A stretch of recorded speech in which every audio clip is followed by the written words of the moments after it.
السلام علیکم ورحمۃ اللہ۔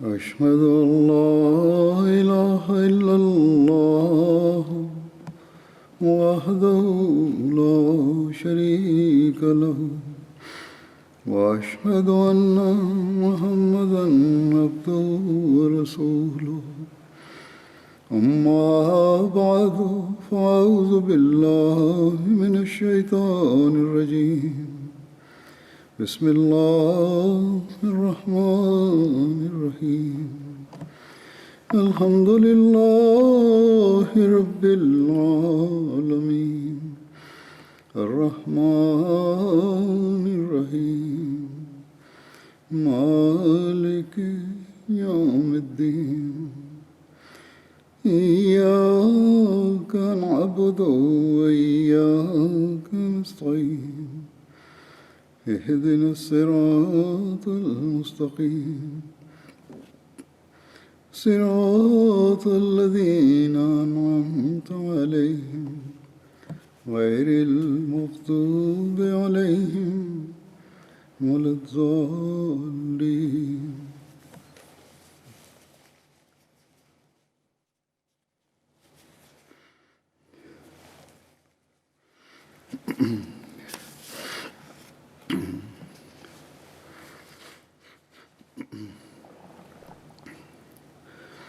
حضرت مسلم موعود رضی اللہ عنہ نے ایک موقع پر ایک عید پر یہ مضمون بیان فرمایا تھا کہ عید منانے والے لوگوں کی مختلف قسم کی عیدیں ہوتی ہیں اور ان قسموں کے مطابق پھر عید کی بھی قسمیں بن جاتی ہیں،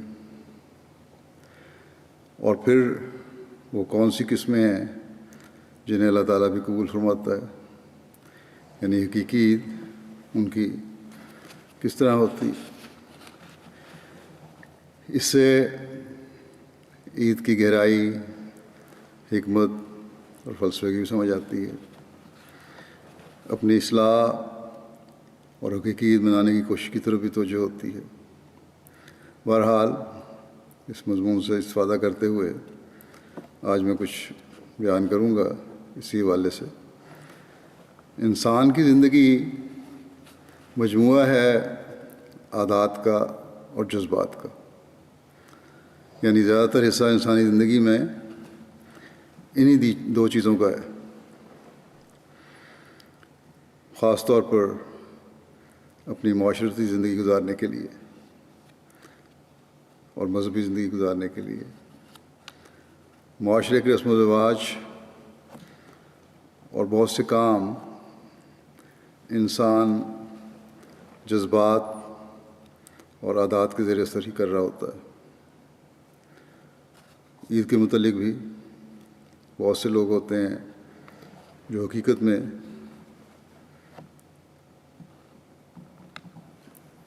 صحیح اس کی روح کو نہیں جانتے اور ایک عادت کے مطابق بناتے ہیں۔ ماں باپ کو عید مناتے دیکھا، جس ماحول میں رہے انہیں عید مناتے دیکھا، اس لیے عید مناتے ہیں کہ ہم مسلمان ہیں اور خدا اور رسول کا ایک حکم ہے کہ عید مناؤ، یا دوسری مذہبی باتیں کہنے کی عادت پڑ گئی ہے۔ بعض الفاظ انسان بولتا ہے، عادتاً بولتا ہے اس ماحول کی وجہ سے، ان باتوں کو سن کر قطع نظر اس کے کہ اس بات کو جانیں کہ اس کی حقیقت کیا ہے، کیا ہم کہہ رہے ہیں، کیوں کہہ رہے ہیں، کیا باتیں ہم کر رہے ہیں، کیوں کر رہے ہیں، حکمت کیا ہے ان کی۔ عید کے دن اتنا ہی کافی سمجھتے ہیں کہ نہا دھو کر اچھے کپڑے پہن کر عیدگاہ پہنچ جائیں۔ آج کل تو وہ بھی پابندیاں ہیں، اور گھروں میں ہی آج کے دن تو لوگ نہا دھو کر کپڑے عید منا رہے ہیں۔ بعض جگہوں پہ مسجدوں میں ریسٹرکٹیڈ اجازت ہے، کچھ پابندی کے ساتھ اجازت ہے، وہاں عیدیں پڑھی بھی گئی ہیں، پڑھی جائیں گی۔ بہرحال اس بات پر غور نہیں کرتے کہ عید کا مقصد کیا ہے اور عید کیا چیز ہے، اس کے فوائد کیا ہیں، اور کیا آج جب ہم عید منا رہے ہیں ہماری عید ہوئی بھی ہے یا نہیں۔ یاد رکھنا چاہیے کہ عید اصل میں خوشی کا نام ہے، اور خوشی اس وقت ہوتی ہے جب انسان کسی کام میں کامیابی حاصل کرے۔ اگر کامیابی نہیں تو کون عقل مند ہے جو خوش ہوگا، بلکہ الٹا ناکامی پر روئے گا۔ بس عید کو بھی ہمیں اسی طرح دیکھنا ہوگا۔ جب کوئی عید مناتا ہے تو اصل میں وہ اپنی کامیابی کا دعویٰ کر رہا ہوتا ہے۔ جب یہ کامیابی کا دعویٰ ہے تو ہم میں سے ہر ایک کو اس بات پر غور کرنا چاہیے کہ کیا حقیقت میں کامیابی ہے، اور کیا اس کامیابی کی وجہ سے اسے حق حاصل ہو گیا ہے کہ وہ عید منائے۔ سوچنے والی بات یہ ہے کہ ایک دن ہم عید کا مقرر کر کے اس دن ہم اچھے کپڑے پہن لیں، کھانا پینا اچھا کر لیں، ظاہری طور پر رونق لگا لیں، شور شرابہ کر لیں، دعوتیں کھا لیں اور کھلا دیں۔ ان سب چیزوں میں ہم کچھ نہ کچھ خرچ کرتے ہیں، مفت نہیں سارے کام ہوتے۔ تو جس عید پر ہم صرف خرچ کرتے ہیں اور وہ ہمیں کچھ دے کر نہیں جاتی، وہ عید تو نہیں ہو سکتی پھر۔ یا کچھ حاصل بھی کیا تو وقت خوشی۔ عید تو وہ ہے جو ہمیں کچھ دے کر جائے، اور وہ باطنی عید ہے، اندرونی عید ہے، دلی عید ہے۔ وہ عید ہے جو ہماری روح کو سیراب کرے، جو ہمیں کچھ دے۔ اور ایک مسلمان کے لیے سب سے بڑی دولت اللہ تعالیٰ کی رضا حاصل کرنا ہے، اور ہونا چاہیے۔ اور یہی حقیقی عید ہے، کیونکہ اس میں کامیابی نظر آ رہی ہے۔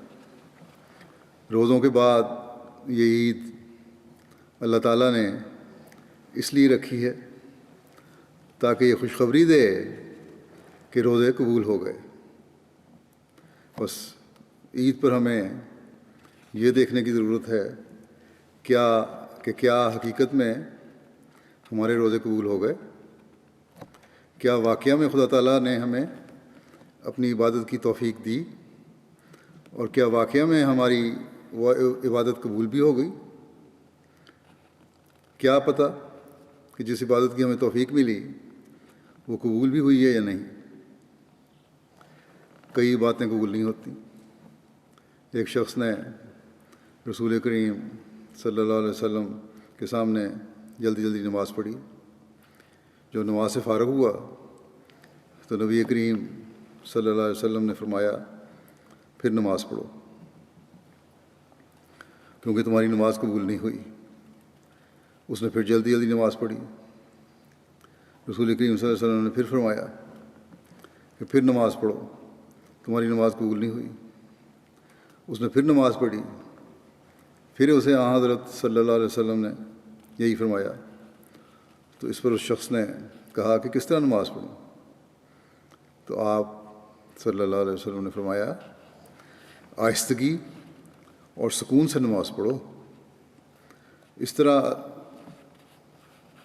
طرح یہ اصل نماز ہے. بس اس کو ہمیں پڑھنا چاہیے. اسی طرح اللہ تعالیٰ نے فرمایا ہے جو لوگ حقوق العباد ادا نہیں کرتے ان کی نمازیں بھی قبول نہیں ہوتی. بس جس طرح نمازیں قبول نہیں ہوتی اسی طرح بعض روزے داروں کے روزے بھی قبول نہیں ہوتے. روزوں میں حقوق اللہ کے ساتھ جو حقوق العباد کرنے کا خاص طور پر حکم ہے، اگر وہ ادا نہیں ہم نے کیے تو کس طرح روزے قبول ہوں؟ بعض لوگ ایسے ہوتے ہیں جن کو بیماری اور معذوری کی وجہ سے روزے رکھنے کی رخصت ہے، مجبوری ہے، اور یہ اجازت اللہ تعالیٰ کے حکم سے ہے. لیکن کیونکہ وہ باقی فرائض اور نوافل اللہ تعالیٰ کا خوف رکھتے ہوئے ادا کر رہے ہوتے ہیں، اس لیے اللہ تعالیٰ ان کو روزے نہ رکھنے کے باوجود ثواب سے محروم نہیں رکھتا. ایسے لوگ تو عید بھی اللہ تعالیٰ کا خوف رکھتے ہوئے منا رہے ہوتے ہیں، لیکن اللہ تعالیٰ ان کے دلوں پر نظر کر کے ان کے کھاتے میں حقیقی عید کی خوشیاں لکھ رہا ہوتا ہے. بعض لوگ روزے کی طاقت ہونے کے باوجود روزہ نہیں رکھتے اور افطاری ایسے ذوق شوق سے کرتے ہیں جیسے سب سے زیادہ ان کو ہی روزے کی کمزوری ہو رہی ہے. اور پوچھو تو کہتے ہیں کہ روزہ تو فلاں عذر کی وجہ سے نہیں رکھا، نمازیں بھی کاروباری یا کام کی مصروفیت کی وجہ سے نہیں پڑھ سکا، ٹھیک طرح نوافل بھی ادا کرنے کی نہیں اٹھ سکا، نیند بڑی آ جاتی، غلبہ ہو جاتا ہے نیند کا، فلاں احکام بھی ادا نہیں کر سکتا. اگر افطاری بھی نہ کھاؤں تو بالکل کافر ہو جاؤں. اس حوالے سے لوگوں نے مختلف لطیفے بھی بنائے ہوئے ہیں اور سوشل میڈیا پر یہ لطیفے آج کل پھیلے بھی ہوئے ہیں اور پرانے زمانے سے ہی پھیلے ہوئے ہیں. تو ایسے لوگ بھی ہوتے ہیں. یہ صرف لطیفہ ہی نہیں ہے، حقیقت میں ایسے لوگ ہوتے ہیں اور عید والے دن بھی سب سے پہلے آ کر شامل ہو جاتے ہیں کہ عید کے منانے کا سب سے زیادہ ادراک شاید صرف انہیں ہی ہے. لیکن اس قسم کے دھوکوں کے ساتھ خدا تعالیٰ دھوکے میں نہیں آ سکتا، نہ ہی ہمارے نفس کو کوئی فائدہ پہنچ سکتا ہے اس کا. بس ہمیں اپنے دلوں پر غور کرنا چاہیے.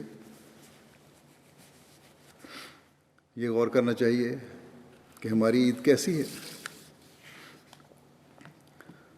عیدیں عموماً 3 قسم کی ہوتی ہیں.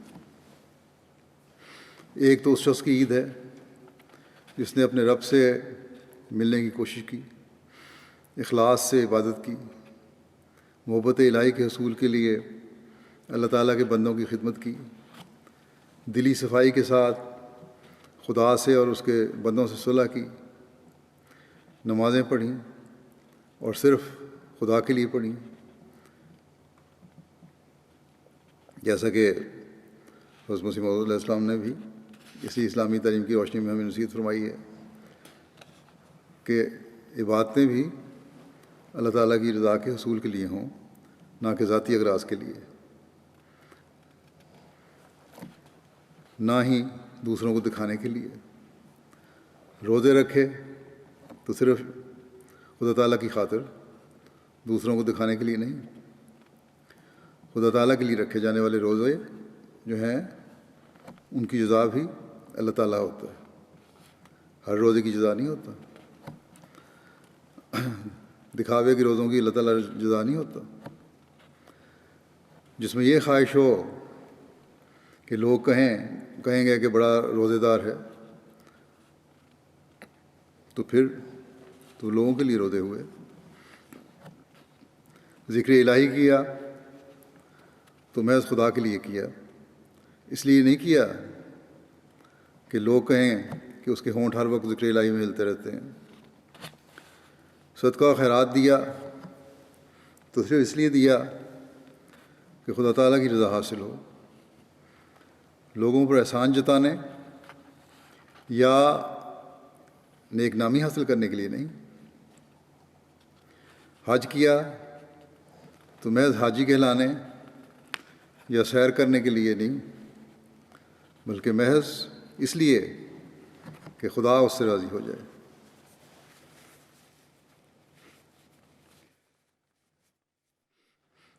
تبلیغ کی تو اس لیے نہیں کہ لوگ کہیں گے کہ بڑی تبلیغ کرتا ہے، بڑا اچھا مبلغ ہے، اور اس کام کے لیے بھی تعریف اسی غرض ہو، بلکہ اس لیے تبلیغ کرے کہ چاہے لوگ مجھے اچھا کہیں یا برا کہیں، میں خدا تعالیٰ کے پیغام کو اس کے حکم کے مطابق پھیلاتا چلا جاؤں گا. بس ایسے شخص نے خدا کو پا لیا، اور اس کے خدا نے بھی اپنے گمشدہ بندے کو ڈھونڈ لیا، اور جدائی اور فراق کی گھڑیاں کٹ گئیں. دو بچھڑے ہوئے ملے، عاشق اپنے معشوق کی صحبت میں بیٹھ گیا. ایسے بندوں کی آج بھی عید ہے اور کل بھی،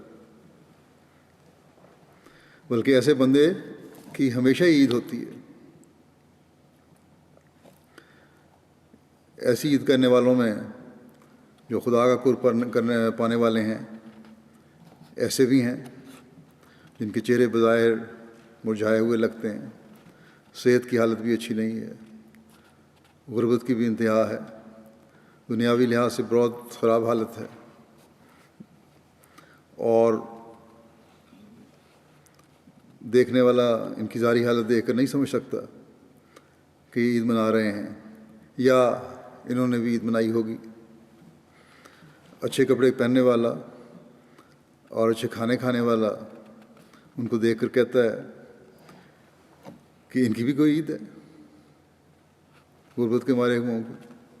حالانکہ عید انہی کی ہے جس وقت یہ دنیا دار لوگ اپنے زوم میں اپنی آسائشوں، آراموں اور اچھے کھانوں کو ہی حقیقی عید سمجھ رہے ہوتے ہیں اور ان سے لطف اندوز ہو رہے ہوتے ہیں. اس وقت غریب، مسکین اور کمزور نظر آنے والے انسان کو اللہ تعالیٰ خود اپنے پاس سے کھلا رہا ہوتا ہے. ایک دنیا دار کہے گا کہ کیا یہ وہ سوکھی روٹی اور معمولی کھانا اسے خدا کھلا رہا ہے؟ اللہ تعالیٰ کی صرف اتنی پہنچ ہے؟ یہ تو سوچ کی بات ہے. وہ غریب سمجھتا ہے کہ یہ روکھی سوکھی روٹی جو مجھے مل رہی ہے یہ خدا کے فضل سے مل رہی ہے. آج جو میں نے پیٹ بھرا ہے یہ اللہ تعالیٰ کے فضل سے بھرا ہے، اور اس پر وہ خدا تعالیٰ کا شکر ادا کرتا ہے. اس ذریعے سے وہ خدا تعالیٰ کے اور قریب ہوتا ہے، اور یہی مسکینی اور غربت اور اللہ تعالیٰ کی شکر گزاری اسے اس مقام پر لے جاتی ہے جو عید کا مقصد ہونا چاہیے. دنیا دار تو ظاہری آسائشوں کے ساتھ دنیا داری کی عید میں ڈوب کر وقتی خوشی کے سامان کر کے پھر دنیا داری کے دھندوں کی بے چینی میں مبتلا ہو جاتا ہے. لیکن یہ مسکین شخص اللہ تعالیٰ کی لقاح حاصل کر کے دائمی عید کے سامان کر رہا ہوتا ہے. جو اگلے جہان کی زندگی میں بھی عید کے سامان کرے گی. لیکن یہ ضروری نہیں ہے کہ یہ عید صرف ان غریبوں اور مسکینوں کی ہے. یہ عیدیں جو ہیں یہ اللہ تعالیٰ کی رضا پانے والے ان مقرر بندوں کی بھی ہیں، ان لوگوں کی بھی ہیں جن کو اللہ تعالیٰ نے دنیا کی نعمتوں سے نوازا، جن کے ظاہری لباس بھی اچھے ہیں، جنہیں کھانے بھی اچھے نصیب ہوتے ہیں، اور جو سنت نبی کے مطابق خوشبو بھی لگاتے ہیں اور بڑی اچھی اچھی خوشبوئیں لگاتے ہیں. اور اس ظاہری زینت اور ظاہری زیب و زینت جو ہے اس کے ساتھ اللہ تعالیٰ کا قرب بھی باطنی طور پر انہیں حاصل ہوتا ہے. وہ اللہ تعالیٰ کی دی ہوئی نعمتوں سے جہاں خود فیض حاصل کرتے ہیں، وہاں اللہ تعالیٰ کی رضا کے حصول کے لیے اس کے بندوں کے بھی حق ادا کر رہے ہوتے ہیں. یہ تو اللہ تعالیٰ کی مصلحت ہے، وہ کس کو کس طرح نوازتا ہے، کس ذریعے سے اپنا قرب عطا فرماتا ہے. وہ اپنے بندے کو کانٹوں سے گزارتے ہوئے بھی اپنے پاس بلاتا ہے، اور اب کسی بندے کو پھولوں کی سیج پر سے گزارتے ہوئے اپنے پاس جگہ دیتا ہے. وہ بیوقوف ہے جو یہ کہتا ہے کہ کانٹوں پر سے چل کر آنے والا ہی خدا رسید اور مقبول ہے، اور وہ بھی بیوقوف ہے جو یہ کہتا ہے کہ پھولوں کی سیج پر چل کر آنے والا ہی اللہ تعالیٰ کی بارگاہ میں مقبول ہے. ہمیشہ یاد رکھنا چاہیے کہ جس طرح اللہ تعالیٰ کی مختلف صفات ہیں، اسی طرح اس کے پاس پہنچنے کے راستے بھی مختلف ہیں. بعض لوگ اس کو نہ سمجھنے کی وجہ سے اللہ تعالیٰ کے بندوں پر اعتراض کر دیتے ہیں.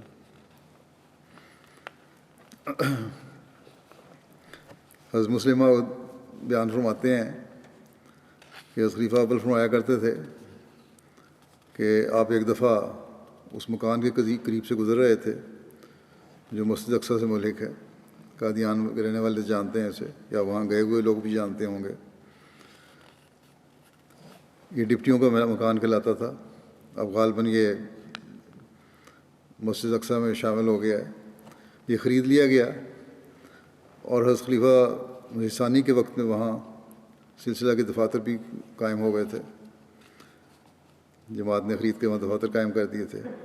اب تو شاید بدل دیا ہے، میرا خیال ہے وہی جگہ ہے جہاں مسجد کا حصہ آ گیا. بہرحال مکان کا مالک جو ہندو تھا اور ڈپٹی رہ چکا تھا، اس خلیفہ اول سے کہنے لگا کہ میں آپ سے ایک بات دریافت کرنا چاہتا ہوں، اگر آپ ناراض نہ ہوں. آپ نے فرمایا بے شک پوچھو. اس نے کہا میں نے سنا ہے کہ مرزا صاحب پلاؤ اور بادام روغن بھی کھا لیتے ہیں. اور خلیفہ اول فرمانے لگے کہ میں نے اسے کہا کہ ہاں کھا لیتے ہیں، ہمارے ہاں یہ چیزیں پاک اور طیب ہیں، کوئی حرج نہیں اس میں کھانے میں، اور ان کا کھانا جائز ہے. اس پر بڑے افسوس والی شکل بنا کر کہنے لگا کہ فقیرانوں بھی جائز ہے. آپ نے کہا ہاں فقیرانوں بھی جائز ہے، جو اللہ والے لوگ ہیں ان کو بھی جائز ہے. وہ خاموش ہو گیا، لیکن اس کے چہرے سے یہی تاثر تھا کہ اس کو یہ بات کچھ بھائی نہیں. تو اس کے نزدیک بزرگی کا یہی معیار تھا کہ عمدہ چیزیں نہ کھائی جائیں.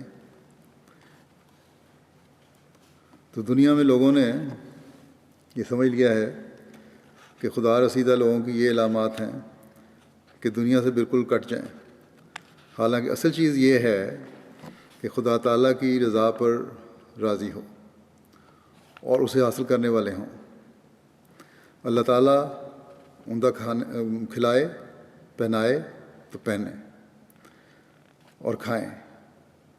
اللہ تعالیٰ غربت اور مسکینی سے گزار کر قرب دینا چاہے تو اس امتحان میں بھی پورا اتریں۔ بس نہ کھانا خدا کی محبت کا ثبوت ہے، اچھا کھانا، اور نہ فاقہ کرنا اس کے قرب کی دلیل ہے۔ حضرت صلی اللہ علیہ وسلم کی زندگی میں ہمیں آپ کے ہر پہلو نظر آتا ہے۔ آپ کے فاقوں کی مثالیں بھی ملتی ہیں، اور عام کھانے کی مثالیں بھی ملتی ہیں، اور عمدہ کھانے کی مثالیں بھی ملتی ہیں۔ جو اللہ تعالیٰ کا قرب آپ صلی اللہ علیہ وسلم کو حاصل ہوا، وہ کسی کو نہ کبھی ملا نہ مل سکتا ہے۔ بس آپ کے نمونے اور رسوا ہمارے سامنے ہیں۔ اگر صرف خراب کھانا کھانا یا فاقے کرنا ہی اللہ تعالیٰ سے تعلق پیدا کرنے کی ضروری ہے، تو پھر کیا ایسے لاکھوں کروڑوں انسان ایسے نہیں جو فاقے کرتے ہیں لیکن ان کا خدا تعالیٰ سے کچھ تعلق نہیں ہے؟ اور لاکھوں کروڑوں انسان ایسے بھی ہیں جو اچھے کھانے کھاتے ہیں لیکن خدا تعالیٰ کی محبت سے محروم ہیں۔ بس خدا تعالیٰ سے تعلق کا ثبوت انسان کے کھانوں یا فاقے پر نہیں، بلکہ خدا تعالیٰ سے محبت کا ثبوت خدا تعالیٰ کے سلوک پر ہے۔ یہ یاد رکھنے والی چیز ہے۔ نہ امارت سے یہ محبت ملتی ہے، نہ صرف غربت سے ملتی ہے۔ امارت نے بہت سے فرعون پیدا کیے، جہاں امیر لوگوں میں بہت سے فرعون بھی پیدا ہوئے، وہاں غربت نے بہت سے کافر بھی بنا دیے۔ اسی لیے حضرت صلی اللہ علیہ وسلم نے فرمایا ہے کہ قریب ہے کہ فقر و فاقہ انسان کو کافر بنا دے۔ بس اصل راہ وہ ہے جو اللہ تعالیٰ کی مرضی کے مطابق ہو۔ اگر خدا تعالیٰ کسی کو فاقے کے ذریعے اپنا قرب عطا کرنا چاہے تو فاقہ اختیار کرنا ہی اصل نیکی ہے۔ اگر کھانا کھلانا چاہے تو کھانا کھانا ہی خدا تعالیٰ کی رضا کا موجب ہے۔ بس وہ لوگ جو اللہ تعالیٰ کے قرب اور محبت کا مقام حاصل کرنا چاہتے ہیں یا کرتے ہیں، وہ بظاہر یہاں اس دنیا میں ہمیں نظر آتے ہیں لیکن پھر رہے ہوتے ہیں، ہمارے اندر ہی ہوتے ہیں، لیکن ان کے دل اللہ تعالیٰ کے حضور جھکے ہوئے ہیں۔ اور یہی لوگ ہیں جن کی حقیقی عید ہوتی ہے۔ پھر دوسری قسم کے لوگوں کی عید ہے جنہوں نے اپنی توفیق کے مطابق عمدہ کھانے بھی کھائے، اچھے کپڑے بھی پہنے، عطر اور خوشبو بھی لگائی، عید کے تحفے بھی دیے اور وصول بھی کیے۔ وہ خوش بھی ہیں کہ انہیں عید مل گئی ظاہری طور پر، لیکن وہ عید ان سے اتنی ہی دور ہے جتنا مشرق مغرب سے دور ہے۔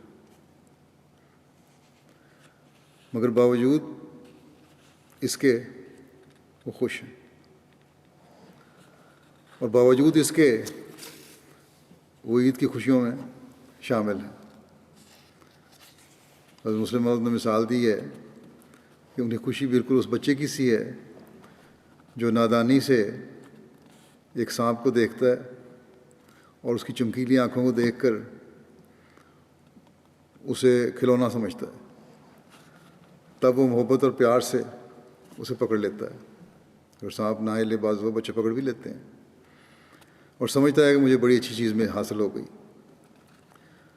حالانکہ جس وقت وہ خوشی سے جھوم رہا ہوتا ہے، جس وقت وہ مسرت اور انبساط سے اپنے جامے میں پھولا نہیں سماتا، اس وقت سانپ کا زہر جو اسے 1 منٹ میں اس جہان سے اگلے جہان پہنچانے والا ہوتا ہے، اس کے بدن میں سرایت کر رہا ہوتا ہے، اور وہ نہیں جانتا کہ تھوڑی دیر میں اس کی تمام خوشی جاتی رہے گی، اس کی تمام مسرتیں خاک میں مل جائیں گی اور وہ زندگی سے ہاتھ دھو بیٹھے گا۔ یہی مثال اس شخص کی ہوتی ہے جو خوش ہوتا ہے اور شاید اپنی نادانی میں ان خدا رسیدہ لوگوں سے بھی زیادہ خوش ہو جو اللہ تعالیٰ کی رضا حاصل کر چکے ہوتے ہیں، مگر یہ نادانی اور غفلت کی خواہش، غفلت کی جو خوشی ہے،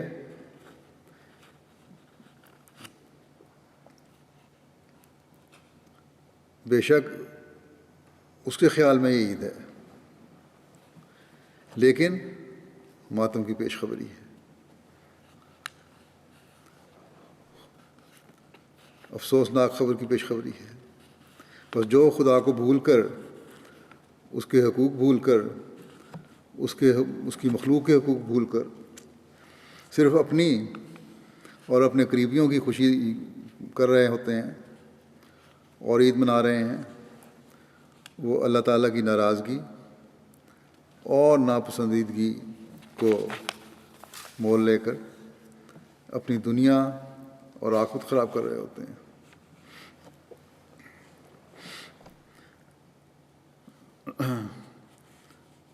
وہ کچھ پاتے نہیں بلکہ کھوتے ہیں، اور ایسے لوگوں کی عید حقیقی عید نہیں کھلا سکتی۔ اس کے علاوہ کچھ اور لوگ ہیں،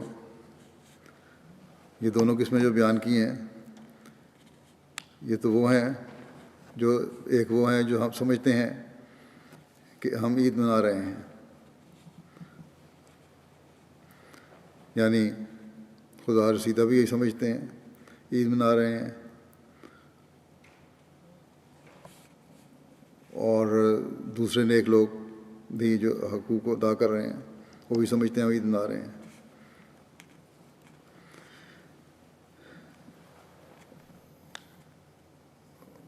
اور وہ بھی ہیں اسی طرح دوسری قسم ہے جو میں نے بیان کی، جنہیں حقیقی عید نصیب نہیں ہوئی اور دھوکے میں سمجھتے ہیں کہ ہم عید منا رہے ہیں۔ لیکن ایک تیسری قسم بھی ہے، یہ تیسری قسم کے لوگ وہ ہیں جو ان دونوں سے بالکل مختلف ہیں، الگ قسم۔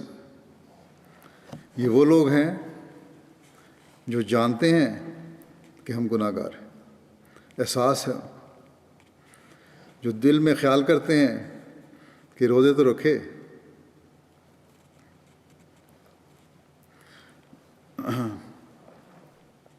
لیکن روزوں کا حق ادا نہیں کیا، ایک شرمندگی ہے دل میں۔ جو نمازیں بھی پڑھتے ہیں لیکن دل میں شرمندہ ہیں کہ اللہ تعالیٰ کی بتائی ہوئی شرطوں کے مطابق نماز نہیں ادا کر سکے۔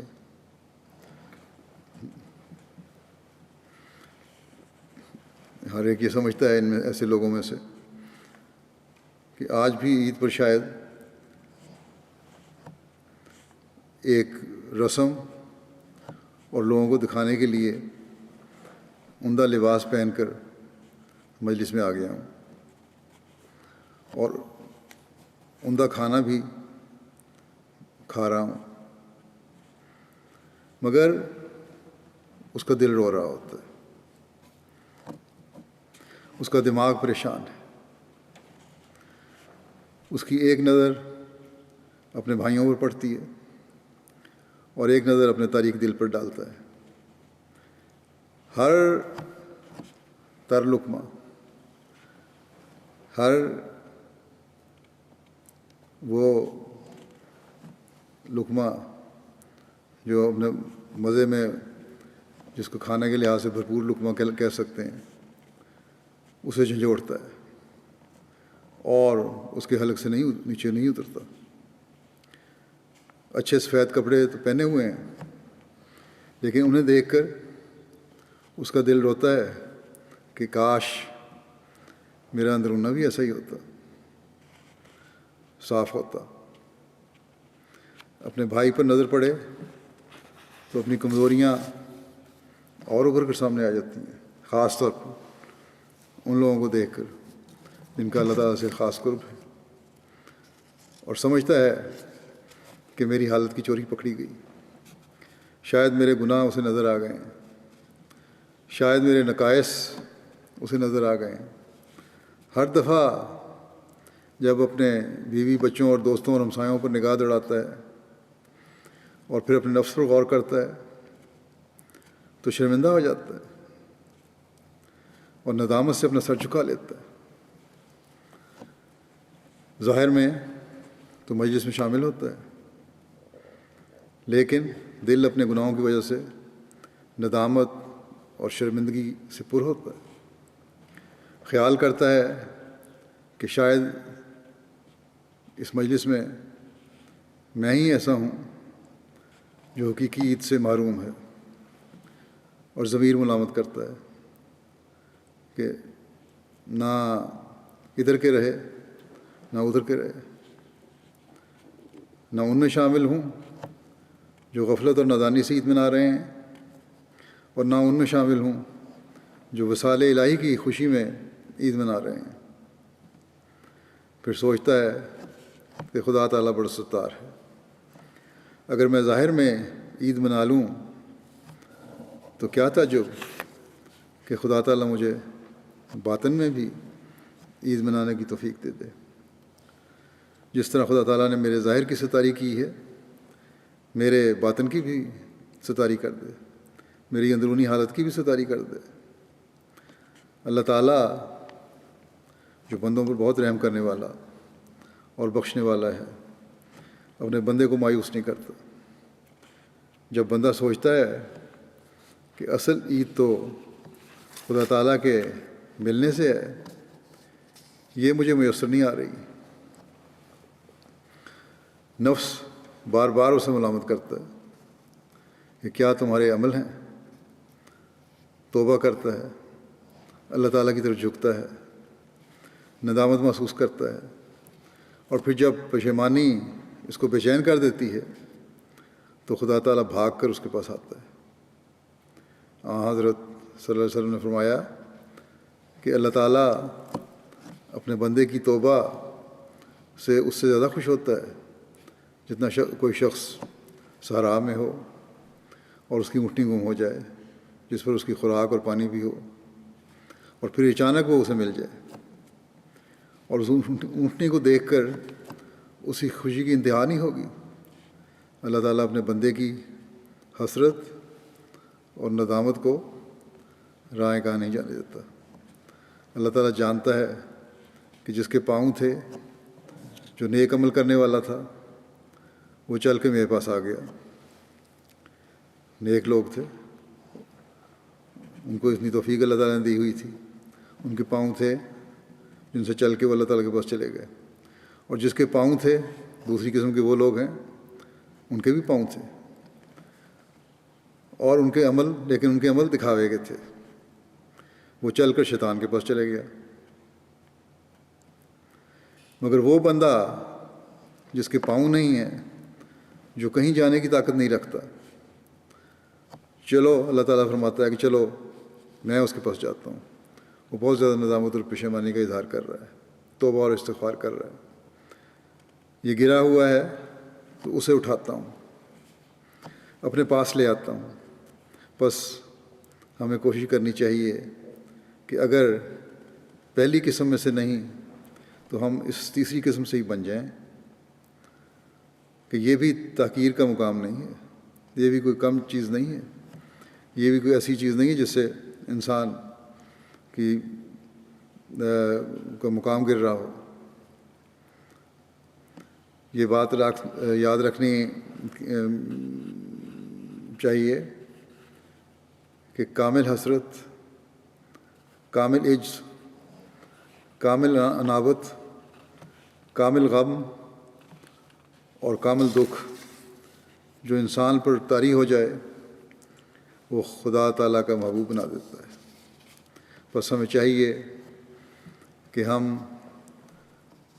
دوسری قسم کی عید کرنے والوں میں سے نہ بنیں جن کا کام صرف کھانا پینا ہے اور دنیا کی ہاؤ ہو ہے، بلکہ ان میں سے بننے کی کوشش کریں جنہوں نے اللہ تعالیٰ کو پا لیا، یا کم از کم ان میں سے بنیں جو خدا تک ابھی نہیں پہنچے مگر وہیں گر گئے اور ندامت اور پریشانی کی وجہ سے دل ٹکڑے ٹکڑے ہو گیا، اور اپنی جان کو رنج و الم کی وجہ سے ایسا ہلاک کیا کہ ان کی حالت دار کی وجہ سے عرش الہی ہل گیا اور عرش کا مالک خود چل کر ان کے پاس آیا اور انہیں اٹھا کر محبت کے مقام پر بٹھایا۔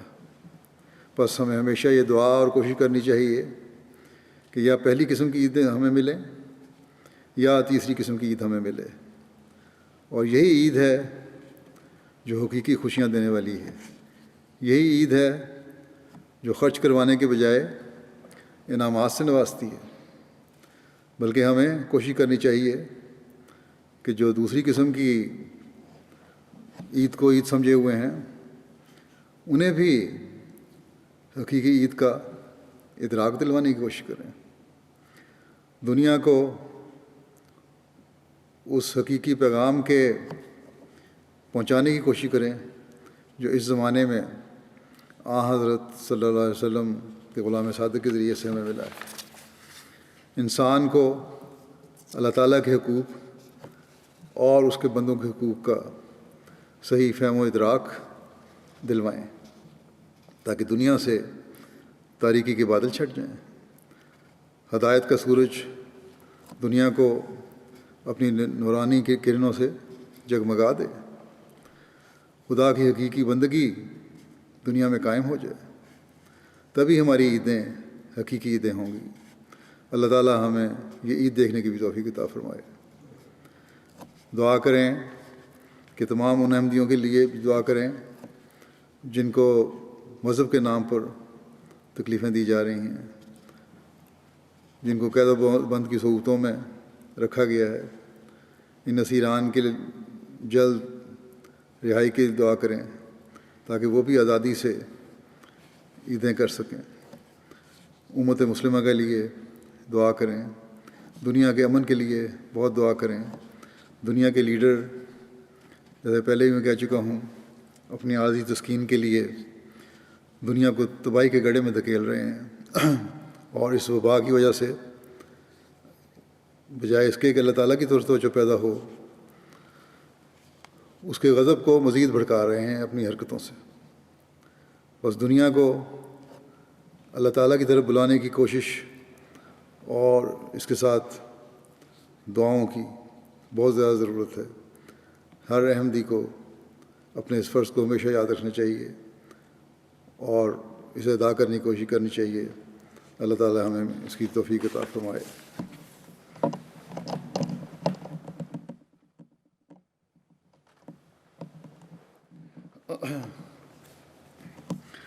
الحمد للہ نحمده ونستعینه ونستغفره ونؤمن به ونتوکل علیہ ونعوذ باللہ من شرور انفسنا ومن سیئات اعمالنا من يهده الله فلا مضل له ومن يضلل فلا هادي له ونشهد أن لا إله إلا الله ونشهد أن محمدا عبده ورسوله عباد الله رحمكم الله إن الله يأمر بالعدل والإحسان وإيتاء ذي القربى وينهى عن الفحشاء والمنكر والبغي يعظكم لعلكم تذكرون اذكروا الله يذكركم وادعوه يستجب لكم ولذكر اللہ اکبر. دعا کر لیں.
آمین.